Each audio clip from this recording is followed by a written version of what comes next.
नमस्कार साथियों, आप सभी का दत्ता क्लासेस में स्वागत है। आशा करता हूँ कि आपकी पढ़ाई-लिखाई बहुत बढ़िया चल रही होगी। और मेरा भाई आज एक बेहतरीन क्वेश्चन फिर आपके सामने लेके आया हूँ। और ये क्वेश्चन कहीं न कहीं पिछली बार सीबीएसई बोर्ड में पूछा गया था और इस बार भी इसके पूछे जाने की संभावना है। ये एग्ज़ामिनर का सबसे फ़ेवरेट क्वेश्चन होता है जैकब वाला। या तो ये आ जाएगा या इससे ही रिलेटेड कोई अपना एक नया क्वेश्चन वो बना के दे देंगे, लेकिन आएगा यहीं से ही। तो चलो इसको सॉल्व करते हैं, कैसे करना है वो मैं आपको बताता हूँ। यहाँ पे कह रहा है 5 year hence the age of Jacob will be 3 times that of his son. 5 year ago Jacob age was 7 times that of his son. What are their present age? देखो यहाँ पे कह रहा है कि 5 ईयर हेंस आज से 5 साल बाद अगर जैकब की एज देखेंगे तो उसके लड़के की एज का 3 टाइम्स हो जाएगा। और 5 ईयर एगो 5 साल पहले की बात करेंगे तो उसकी एज जो है उसके लड़के का 7 टाइम्स हो जाएगी। और यहाँ पे तुमसे कह रहा है व्हाट आर देयर प्रेजेंटेज, उनकी प्रेजेंटेज पूछा है। तुम्हें कुछ नहीं करना, सबसे पहले परसेंटेज मान लेना है। Let let the present present age of Jacob Jacob is equal to x. और हिज सन सन की एज मान लेते हैं, हम वाई मान लेते हैं ना। हिज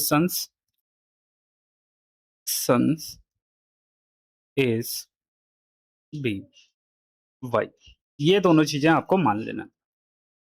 यहाँ पे कह रहा है 5 ईयर हेंस, अगर 5 साल आज से 5 साल बाद की बात करेंगे तो अगर मैं तुमसे कहूँ कि अगर प्रेजेंट एज इनकी एक्स और वाई है, आज से 5 साल बाद इनकी एज क्या होगी, तो तुम क्या होगे? यहाँ पे लिखो 5 ईयर फ्रॉम नाउ, आज से 5 साल बाद।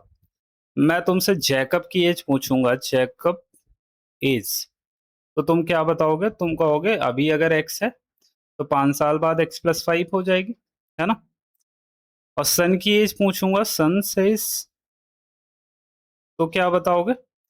अभी अगर y है तो 5 साल बाद क्या हो जाएगा? y प्लस 5 हो जाएगा, है ना। बात क्लियर है? अब यहाँ पे क्वेश्चन के हिसाब से क्या कह रहा है, क्वेश्चन के हिसाब से अब हम according according according to question इसका बना लेंगे, है ना। इसका क्या बोलते हैं, इक्वेशन बना लेंगे अकॉर्डिंग टू क्वेश्चन। ठीक है, कह रहा है 5 साल बाद जैकब की एज जो है, जैकब की एज ये है, उसके लड़के की एज का कितना हो जा रहा है? 3 टाइम्स हो जा रहा है ना। मतलब कुल मिला के जैकब की एज जो है उसके लड़के की एज का 3 टाइम्स है, 3 गुना है। मतलब जैकब की एज 3 गुना है, तो जब मैं उसके लड़के की एज में 3 से गुणा करूंगा तब तो ये दोनों इक्वल हो जाएंगे। बताओ, ये समझ आ रहा है? भाई जैकब की एज जो है उसके लड़के की एज का 3 टाइम्स है, 3 गुना पहले से है। अगर जैकब 3 गुना पहले से है तो जब मैं उसके लड़के की एज में, उसके लड़के की एज में 3 से मल्टीप्लाई कराऊंगा तब तो दोनों की एज सेम हो जाएगी, है ना। जैसे ऐसे समझो, ये 15 है और ये 5 है।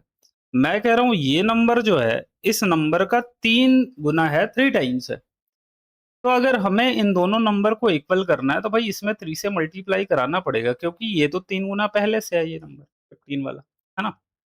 बात समझेगी नहीं? अब इनको थोड़ा सॉल्व कर लेते हैं। x प्लस 5 यहीं पे रखो, तो ये 3y हो जाएगा प्लस का 15, है ना। आगे थोड़ा सा सॉल्व करते हैं इसको। x y वाले एक तरफ ले लो, बिना x y वाले एक तरफ ले लो, x यहीं पे रहेगा और ये 3y इधर आएगा तो माइनस का 3y हो जाएगा, है ना। और 15 अपनी जगह है, ये 5 उधर जाएगा तो माइनस का 5 हो जाएगा। मतलब 15 माइनस 5 कितना? 10 हो जाएगा। ये इक्वेशन 1 हमने बना लिया बहुत आसानी से, बहुत इजीली हमने इक्वेशन 1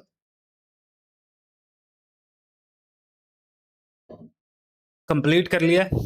थोड़ा पानी पी रहा था। अब हम चलेंगे 5 साल पहले, है ना। यहाँ पे क्या लिखा हुआ है? Jacob age was 7 times that of his son. कब? 5 ईयर एगो, 5 साल पहले। यहाँ पे लिखो 5 ईयर एगो, 5 साल पहले। अगर मैं जैकब की एज बात करूंगा, जैकब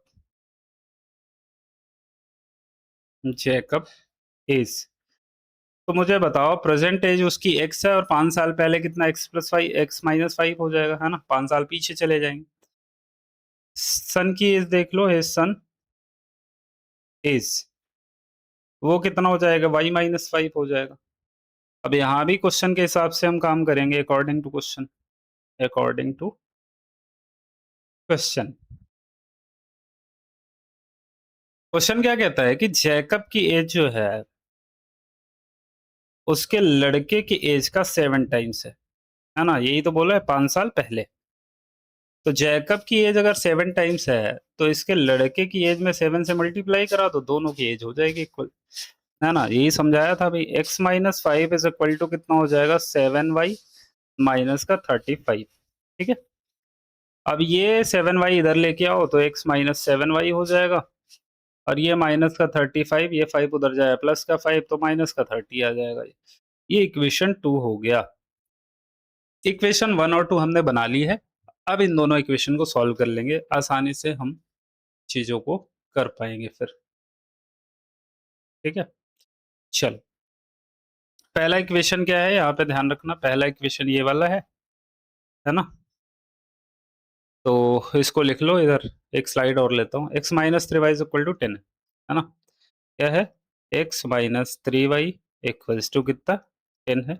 ये इक्वेशन 1 बना था। दूसरा वाला इक्वेशन क्या दिया हुआ है भाई, दूसरा वाला x-7y is equal to minus का 30। x-7y इक्वल्स टू माइनस का 30, ये इक्वेशन 2 है। दोनों को क्या करो भाई, सब्ट्रैक्ट करा दो, है ना? क्या करा दोगे भैया, सब्ट्रैक्ट करा दोगे तो x वाला पोर्शन कैंसिल हो जाएगा।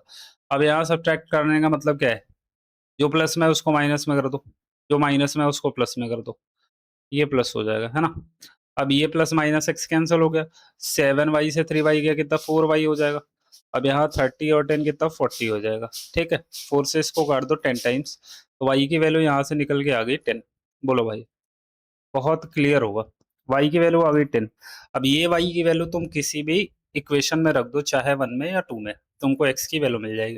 यहाँ पे लिखना है put the value of y in equation 1, 1 में रखो भाई। 1 क्या है, x-3y इक्वल्स टू कितना है, 10 है। ठीक है, x-3 इंटू वाई की वैल्यू कितना है, 10 है, तो कितना हो जाएगा, 30 हो जाएगा, इज इक्वल टू 10। और x की वैल्यू निकालोगे कितना आ जाएगा बेटा, 40 आ जाएगा। ठीक है, अब देखो यहाँ पे तुमको लिखना पड़ेगा भाई, जैकब की एज कितने है, Jacob present age, present age हमने क्या माना था, हमने माना था x, और x की वैल्यू कितना आ गई है भाई, 40 आई है। तो जैकब जो है वो 40 साल का आदमी है। सन की एज देखेंगे, सन की एज हमने y माना था, है ना? और y की वैल्यू कितना आई है, 10 आई है, तो लड़का उसका 10 साल का है। ठीक है, तो यहाँ से ये क्वेश्चन खत्म होता है, और बहुत बेहतरीन तरीके से आपको समझ में भी आया होगा कि क्या क्या इसमें करना था, है ना?